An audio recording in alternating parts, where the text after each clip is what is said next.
매일 아침 꼭 챙겨야 할 뉴스 딱 3개만 골라서 깊게 들여다봅니다. 뉴스 세계 시간인데요. 오마이뉴스의 곽우신 기자 모셨습니다. 어서 오세요. 네, 안녕하세요. 박지훈 변호사 모셨습니다. 어서 오세요. 안녕하세요. 네, 김종배의 시선집중 유튜브 라이브로 진행되고 있습니다. 유튜브에서 저희와 함께해 주시고요.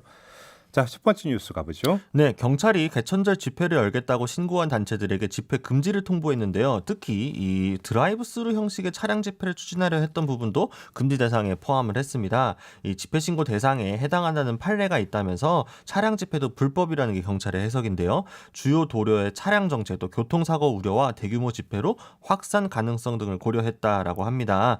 경찰 관계자는 이 금지된 집회는 집결 자체를 원천적으로 차단할 계획이라고 이야기를 하면서 집회를 강행할 시 해산을 시키고 불응하면 현장에서 체포하겠다라는 설명인데요.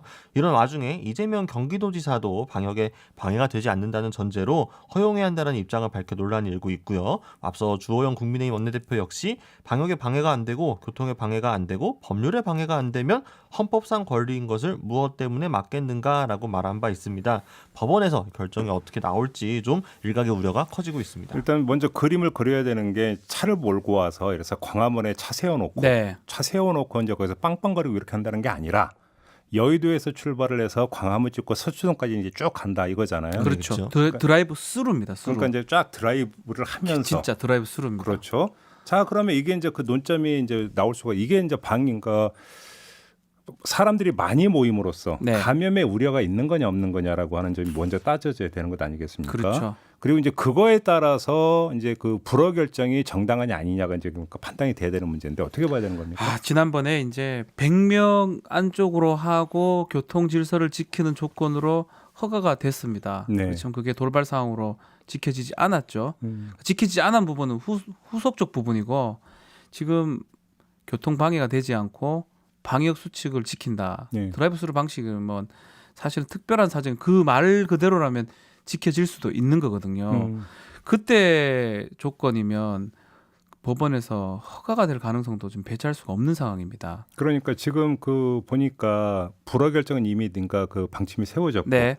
그래서 이번 주 안에 행정법원으로 가서 가처분 신청을 낸다. 지난번과 똑같은 방식이죠. 지금 예. 이제 그 이번 주 안에 이제 가처분 신청을 낸다고 네. 하더라고요. 그러니까 관심사가 그럼 법원에서 이거를 허가를 내줄 거냐 안 해줄 거냐 결국 이거 아니겠어요? 그렇죠. 돌발 상황이 이제 문제 같아요. 지난번에도 100명이라는 거 또 안에서 하는 거 그 조건으로 허가가 됐는데 그걸 지키지 않은 상황이거든요. 네. 드라이브 스루 하면서 이 화장실 뭐 갈 수도 있는 거고요. 예를 들어서 네. 밖에 나올 수도 있는 거고 이런 부분까지 법원에서 고려를 하느냐 안 하느냐 네. 따라서 결과가 달라질 것 같습니다. 그러니까 이제 지금 차 안에 그러니까 차 안에만 있고 뭐 이렇게 도로를 이동만 하는 것이기 때문에 이 코로나19가 그 밖으로 많이 퍼질 가능성은 적은 거 아니냐 뭐 이렇게 볼 수도 있겠지만 앞서서 지금 코로나19 전파 과정에서 택시 안에서의 감염이라든가 이런 것도 굉장히 많지 않았습니까? 특히나 그 차량 안에 몇 명이 어떤 방식으로 어떻게 타는지도 알 수가 없고 또 그 차량이 과연 약속된 대로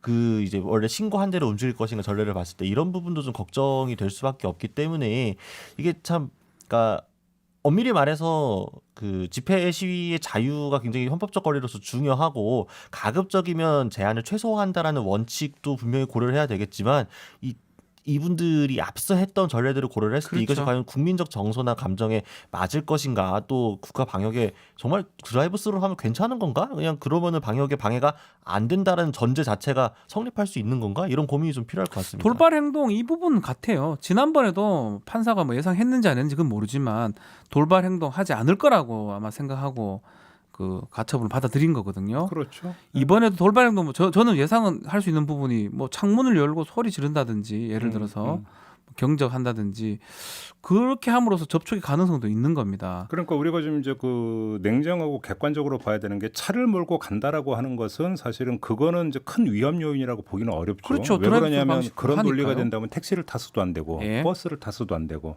지하철을 타서도 안 되니까 그건 아닐 거라고 보고요. 따라서 사람들이 이제 각자 자기 차 몰고 나와서 계속 드라이브를 한다. 그럼 아무 라고 한다면 사실 이걸 어떡할 막을 수가 어떤 없어요. 명분과 논리는 사실 별로 없다고 봐야 그렇죠. 되겠죠. 다만 그렇게 했는데 갑자기 이제 때로 어디다가 어떤 특정 장소에 차를 세워놓고 다시 모인다든지 네. 이렇게 되어버려서 이게 무력화되는 경우 지금 이제 박준 변호사가 그렇죠. 말씀해 딱 우려하는 게 이제 그 부분 그 아니겠습니까? 부분 때문에 저는 뭐 조심스럽게 법원에서 이 돌발 행동이나 이런 부분 때문에 지난번 8.15 때처럼 받아들이긴 좀 어렵지 않을까 생각이 듭니다. 그런데 이제 그 법원 결정이 어떻게 나올지가 이제 궁금한 게 엊그제 이제 비컨 뉴스 시간에도 이제 저희가 전해드린 네. 바가 있었는데 부천에서 어떤 집회 신청을 한 거 법원이 허가를 했어요. 그렇죠. 이거를 보면은 이제 방역에 적극 협조한다는 조건으로 그냥 포괄적으로 이야기를 한다면 네. 인원수는 70명인가 그랬고. 그러니까 법원이 이렇게 허가를 했다 허가의 논리에 기초해서 본다면 이 드라이브 스루 방식에 대해서 법원이 허가 낼 가능성도 있다. 8.15 때 기준이면 허가가 되는 게 맞아요. 그러니까요. 예, 돌발 행동이라는 거는 뭐 그거는 진짜 알 수 없는 거기 때문에 그런데 법원 문제는 입장에서는요. 근데 또 이제 법논리로 따지면 그 돌발 행동이 있을지 모르니까 불허한다도 사실은 법논리상 맞는 얘기입니까? 맞지 않죠, 사실은. 그러니까 그것까지 다 예상할 수는 없는 거죠. 만약에 그런 돌발 상황이 발생한다면 그건 주최 측의 사후에 책임을 묻는 거죠. 그렇죠. 사전에 허가 뭐 불허의 어떤 기준이 되는 게 아니라. 그렇죠. 그렇기 때문에 그 이른바 그 박형순법이라 그랬던 감염병 예방법 상으로 이런 것들을 허가할 때도 전문가라든지 네. 그런 것들을 좀 진단을 받고 음. 감정을 받고 하라는 그런 법이 없는 이상은 네. 지금 상황 법논리상으로는 돌발 행동이 있을 것이다, 있을 수도 있다라는 이유로 네. 그 불허할 수 있는 사항은 아니라고 봐야 될 것 그러니까요. 같습니다. 지금 이게 아마 정치권에서 좀 논란이 될 소지가 좀 있어 그렇죠. 보입니다. 그렇죠? 네, 그렇습니다. 뭐 이재명 지사나 뭐 주호영 원내대표가 얘기했던 그렇지만 사실 그러니까 주호영 원내대표가 얘기했던 방역에 방해 안 되고 교통에 방해 안 되고 법률에 방해가 안 되면이라는 전제가 이 성립된다고 하면은 그렇죠. 사실 맞는 말이죠. 헌법상 권리를 그게 세 가지가 지켜진다면 어떻게 그걸 막겠습니까? 막지 않는 것이 당연한 건데 그렇죠. 이 전례가 워낙 또 크기 때문에 좀 우려가 큰 것 같고요. 그래서 좀 이분들이 오히려 좀 다른 대안을 찾으면 어떨까? 예를 들면은 얼마 전에 이제 마포구청 앞에 노점상 분들이 이제 집회를 했는데 이 집회에서는 인형. 네 인형들 쭉 열과 오를 맞춰가지고 인형들을 쭉 세워놓은 다음에 이제 인형들이 이제 머리띠도 두르고요, 조끼도 들고 피켓도 들고, 저도 사진 봤어요. 네, 그거는 포켓몬 있고 그리고 이제 괜찮죠. 주요한 딱 이제 필요한 일부 인원분들만 나와 있고 대부분은 이제 인원들을 인형으로 채워놔서 오히려 그게 화제가 되기도 하고 또 본인들의 의사도 집회 시위 통해서 표명을 했잖아요. 지금 뭐 유튜브로 이 마일스 어웨이님이 대안 주셨네요. 그냥 집에서 온라인으로 하라고. 한정혜 의원이 또 이런 식의 좀 언택트 대안을 시대에 또 맞게. 얘기하게 됐죠. 랜선 시대니까. 네. 그렇죠. 뭐. 랜선 집회.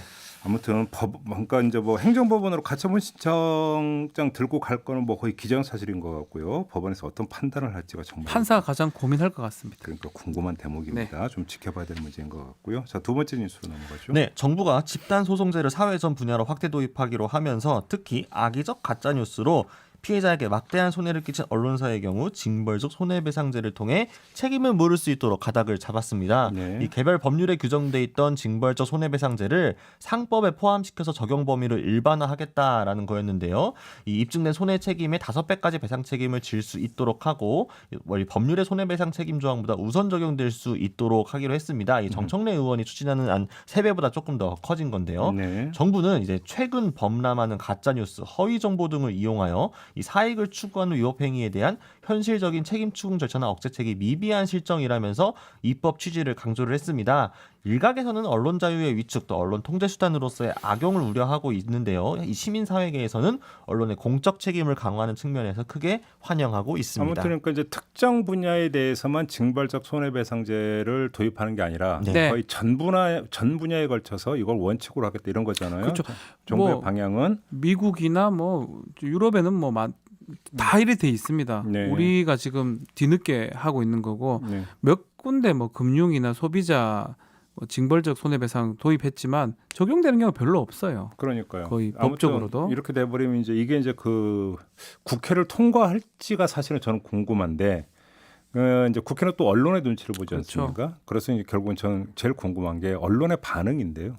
언론 반응이 어떻게 나오고 있습니까? 그러니까 이제 사실은 그러니까 어제 발표가 나왔고 오늘 갑자기 어떤 반응이 나온 건지 눈에 띄는 거는 크게 없는데 하나 나왔던 게 이제 중앙일보에서 이 법무법인 20의 변호사의 멘트를 인용을 하면서 디지털 나치라는 나칠법이라는 표현을 썼습니다. 표현의 자유에 대한 근본적인 부정이 될 수 있는 반민주적 디지털 나치법이라고 비판을 했다라는 거였는데요. 네. 그 외에도 이제 앞서 조금 시계를 돌려갖고 6월이나 7월로 올라가게 되면은 그때도 이제 뭐 한국 경제가 국민을 겁주는 정부, 뭐 중앙일보가 이제 언론의 자유를 무시한다, 슈퍼 여당의 입막기다, 뭐 이런 식으로까지 이야기를 하면서 사실 앞서 이제 정청래 의원이 추구하거나 했을 때부터 언론들은 좀 반대하는 의사를 분명히 하고 있었고요. 사실 한국기자협회나 전국 언론노조에서 상당히 좀 신중하게 나오고 있는 입장이거든요. 사실은 대부분 징벌적 손해배상하고 집단소송제가 도입이 돼 있어요. 우리나라만 지금 안 돼 있는 상황이고 네. 이건 언론 기관만 타켓으로 만든 법이라기보다는 전반적으로 우리 법 체계를 그렇게 바꾸자라는 취지라고 봐야 되거든요.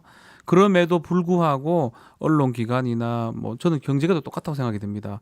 이게 도입되면 상당히 소송이 되면 크게 손해 볼 우려가 있기 때문에 많이 반대할 것 같아요. 논리는 사실 안 맞습니다. 이 논리를 뭐 갖고 표현의 자유를 위축시킨다. 그럼 그 표현의 자유 때문에 손해 보는 사람의 어떤 그 권리는 또 어떻게 됩니까? 그렇기 때문에 사실은 이 난관은 극복하기는 쉽지는 않다. 이걸 뚫고 나가기에는 저는 그렇게 생각이 좀 듭니다. 그러니까 이제 일부 언론들 같은 경우에는 과거에 이 징벌적 손해배상제 논의가 있을 때 기업들을 대상으로 했을 때는 이제 찬성하는 사설을 쓰기도 하고 좀 찬성 논조를 보였던 언론들도 있거든요. 근데 그런 언론들 중에 일부는 그 대상이 언론으로 되니까 논조가 바뀌어가지고 비판 논조로 돌아선 언론들도 있거든요. 그러니까 이게 언론만 탁 찍어가지고 이야기하는 게 아님에도 불구하고 이런 또 민주적 통제에 대해서 언론들이 상당히 좀 과민하게 반응하는 부분도 있는 것 같은데요. 근데 이제 위축 효과에 대해서는 사실은 근데 그냥 무조건 무시하고 넘어갈 일은 아닌 것 같습니다. 왜냐하면은 예를 들면은 선거철만 한번 지나고 나면은 언론사들이 정당으로부터 엄청 소송 많이 당하거든요. 그리고 특히 개별 후보들 같은 경우에는 악의적 다 가짜 뉴스였다라고 주장을 하면서 사실 저도 뭐 송사 중인 게 있습니다만, 아 그래요? 네, 그런 식으로 이제 이게 이야기를 하는 거죠. 그래서 형사를 걸기도 하고 거기서 또 민사로 걸면서 또 얘기하기도 하고 하면서 이게 실질적으로 무죄 판정이 나온다고 불기소 혐의가 나온다고 하더라도 그렇게 송사를 걸리는 것 자체가 언론사가 어떻게 보도를 할 수 없도록 막는지 잘 알기 때문에 특정 정당이나 일부 이제 기업들에서 좀 악용하는 측면이 있긴 있습니다. 지금도 그 소송 행위 자체. 근데 만약에 징벌적 손해배상제가 도입된다고 하게 되면은 실제로 그렇게 과도한 어떤 손해배상액이 산정이 안 되더라도 뭐 법정에서 이것은 악의적이 아니었다, 의도가 아니었다, 공익을 위한 거였다라고 하더라도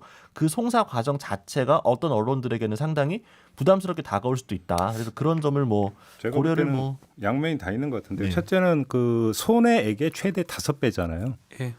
근데 손해액 산정의 지금까지 관례를 보면은요.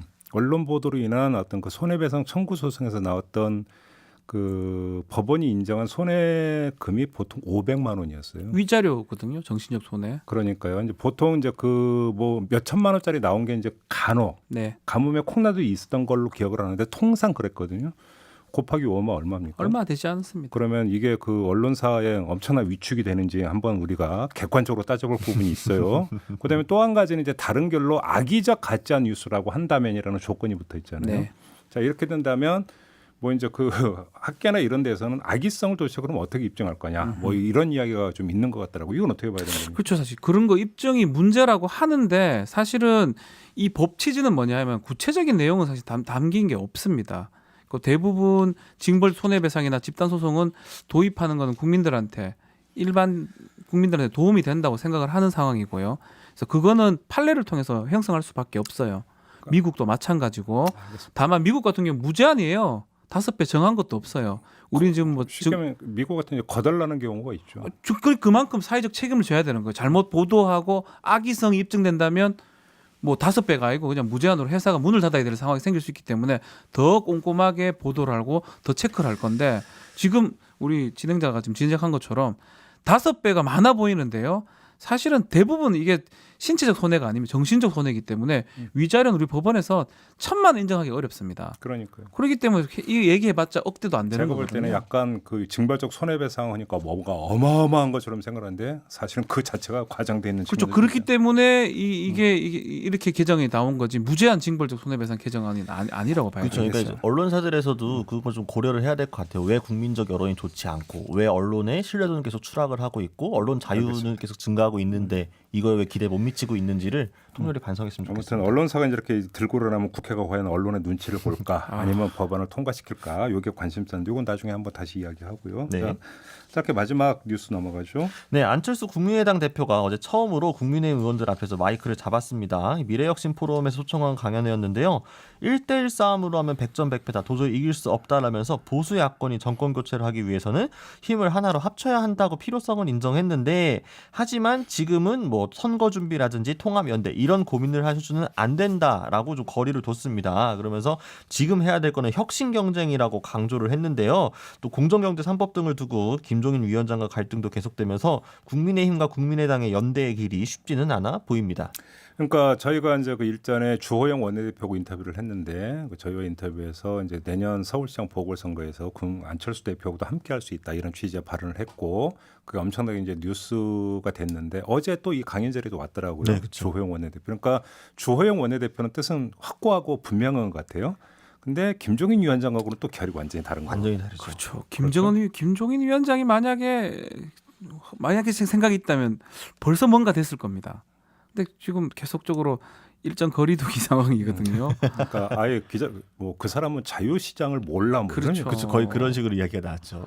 김종인 위원장이 한번 던지는 말들은 네. 또 거론된 사람은 홍준표 우리 의원도 한번 얘기를 했었지만 쉽지 않습니다.